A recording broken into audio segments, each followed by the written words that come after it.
শুভ সকাল বন্ধুরা। আজ 6 জুলাই সোমবার। আজকের সকালের বরাক তথা সমগ্র আসামের গুরুত্বপূর্ণ খবরগুলি হল: অরুণোদয় প্রকল্পের হিতাধিকারীদের জন্য এবার খারাপ খবর। এবার বন্ধ হতে চলেছে অনেক হিতাধিকারীর অরুণোদয় প্রকল্পের টাকা। অরুণোদয় প্রকল্পের তালিকা থেকে কর্তন হতে পারে বহু হিতাধিকারীদের নাম। এবার রাজ্য জুড়ে অরুণোদয় প্রকল্প নিয়ে চলবে সমীক্ষায় যদি কোনো বিসঙ্গতি ধরা পড়ে তাহলে ওই হিতাধিকারীর নাম অরুণোদয় প্রকল্পের তালিকা থেকে বঞ্চিত করা হবে। আজ থেকে 21 দিনের জন্য অনুষ্ঠিত হচ্ছে অসম বিধানসভার বাজেট অধিবেশন। আজ থেকে শুরু হবে অসম বিধানসভার বাজেট অধিবেশন। আগামী 10 জুলাই দাখিল করা হবে বাজেট।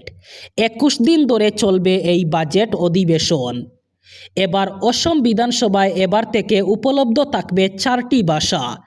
অসমিয়া, ইংরেজি, বড়োর পাশাপাশি এবার হিন্দি ভাষাতেও হবে সংযোজন। বিধানসভায় রাষ্ট্রভাষা হিসাবে বাধ্যতামূলক হয়েছে হিন্দি ভাষা। এই কথা জানিয়েছেন অসমের বিধানসভার অধ্যক্ষ রঞ্জিত কুমার দাস।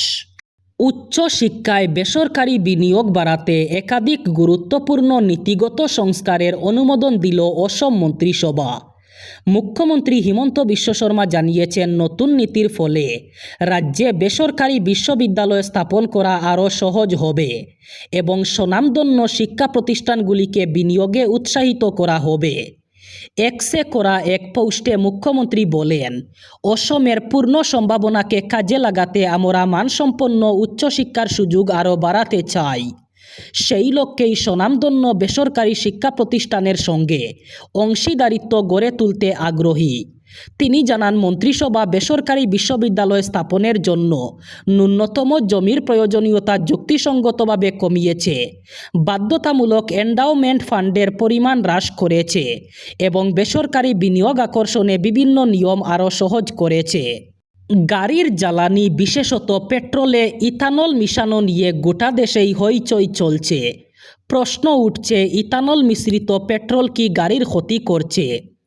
এ নিয়ে এবার কলকাতা প্রেস ক্লাবে গাড়ি কারবারিরা সাংবাদিক সম্মেলন করেন। তাদের বক্তব্যে উঠে আসে, ইথানল মিশ্রিত পেট্রোল গাড়ির জন্য একেবারেই নিরাপদ।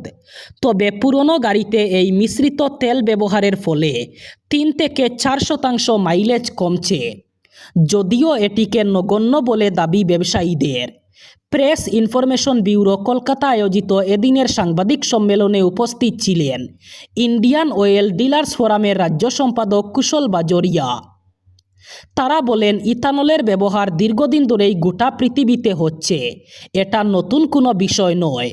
ইথানল গাড়ির জন্য একটি একেবারেই নিরাপদ। এবার সভাপতির পদ হারাতে পারেন গৌরব গগৈ। প্রদেশ কংগ্রেসের ভিতরে চলছে ভয়ঙ্কর বিসংবাদ। তরুণ গগৈয়ের লিগেসি বর্তমান কংগ্রেস ধরে রাখতে পারেনি। প্রদেশ কংগ্রেসের সভাপতি গৌরব গগৈয়ের বিরুদ্ধে এবার আরম্ভ হয়েছে বিদ্রোহ। লবি কেন্দ্রিক রাজনীতির পাকচক্রে গৌরব গগৈ। তরুণ গগৈয়ের লিগেসিকে বর্তমান কংগ্রেস ধরে রাখতে পারছে না বলে অভিযোগ। কংগ্রেসে চলতে থাকা বিসংবাদকে নিয়ে এবার সরব হয়েছেন বিজেপি বিধায়ক দীপ্লুরঞ্জন শর্মা। যুদ্ধংদেহী রূপে চলছে গৌরব গগৈ হাটাও অভিযান। ভয়ঙ্কর ঘটনা ঘটতে চলেছে কংগ্রেসের মধ্যে। দীর্ঘ প্রতীক্ষার পর ভারত এবং বাংলাদেশের মধ্যে আরও একবার রেল পরিষেবা শুরু হওয়ার সম্ভাবনা তৈরি হয়েছে। মিতালি এক্সপ্রেস আবার ট্রেকে ফেরার পাশাপাশি বন্ধন ও মৈত্রী এক্সপ্রেস ট্রেন দুটিও পুনরায় চলাচল শুরু হতে পারে বলে মনে করা হচ্ছে।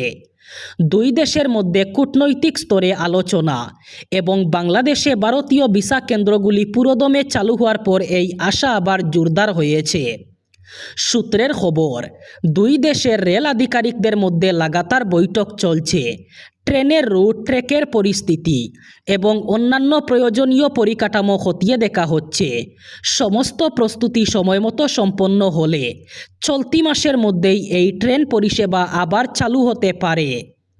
উত্তর পূর্ব সীমান্ত রেলের এক আধিকারিক জানিয়েছেন, মিতালি এক্সপ্রেস চালুর বিষয়ে এখনও কোনো নির্দিষ্ট তারিখ চূড়ান্ত হয়নি।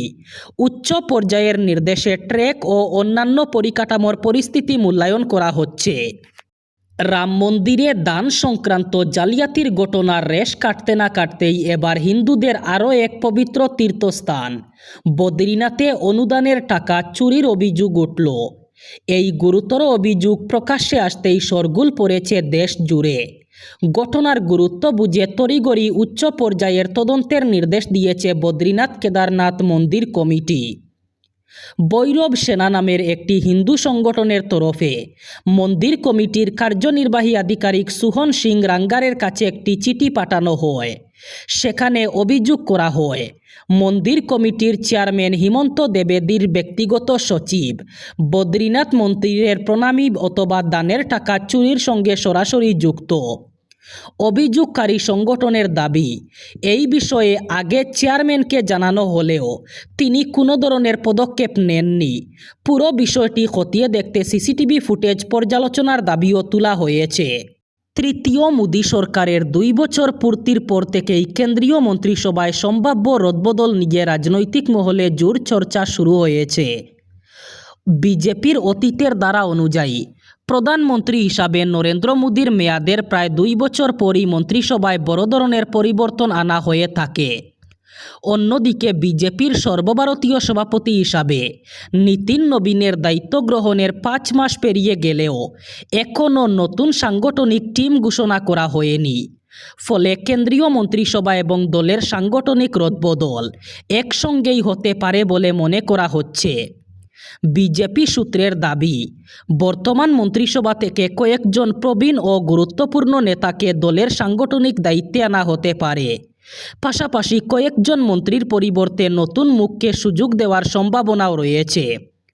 অন্তত 7 থেকে 8 জন নতুন সাংসদ এবার মন্ত্রিসভায় স্থান পেতে পারেন বলে রাজনৈতিক মহলে জল্পনা চলছে। ত্রিপুরার রেল যোগাযোগ ব্যবস্থায় যুক্ত হল নতুন অধ্যায়। রাজধানী আগরতলার বাদারঘাট রেল স্টেশন থেকে অত্যাধুনিক আগরতলা করিমগঞ্জ আগরতলা মেমু ট্রেন পরিষেবার আনুষ্ঠানিক সূচনা করা হয়। অনুষ্ঠানে উপস্থিত ছিলেন মুখ্যমন্ত্রী অধ্যাপক ডক্টর মানিক সাহা, সাংসদ রাজীব ভট্টাচার্য, পরিবহন মন্ত্রী সুশান্ত চৌধুরী সহ বিশিষ্ট অতিথিরা। সবুজ পতাকা নেড়ে নতুন মেমু ট্রেনটির আনুষ্ঠানিক ফ্ল্যাগ অফ করা হয় এবং এটি করিমগঞ্জের উদ্দেশ্যে রওনা শুরু করে।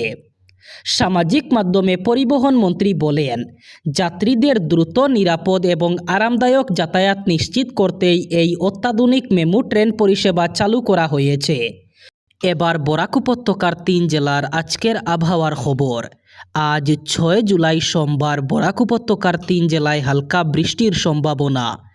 আজ শিলচর কাছাড়ে সর্বোচ্চ তাপমাত্রা থাকবে 32 ডিগ্রি সেলসিয়াস এবং সর্বনিম্ন তাপমাত্রা থাকবে 27 ডিগ্রি সেলসিয়াস। শ্রীভূমি করিমগঞ্জে আজ সর্বোচ্চ তাপমাত্রা থাকবে 32 ডিগ্রি সেলসিয়াস এবং সর্বনিম্ন তাপমাত্রা থাকবে 27 ডিগ্রি সেলসিয়াস। একইভাবে হাইলাকান্দি জেলায়ও আজ সর্বোচ্চ তাপমাত্রা থাকবে 32 ডিগ্রি সেলসিয়াস এবং সর্বনিম্ন তাপমাত্রা থাকবে 27 ডিগ্রি সেলসিয়াস। এই ছিল আজকের সকালের গুরুত্বপূর্ণ খবরগুলি। ভিডিওটি অবশ্যই লাইক করবেন এবং চ্যানেলটি সাবস্ক্রাইব করবেন।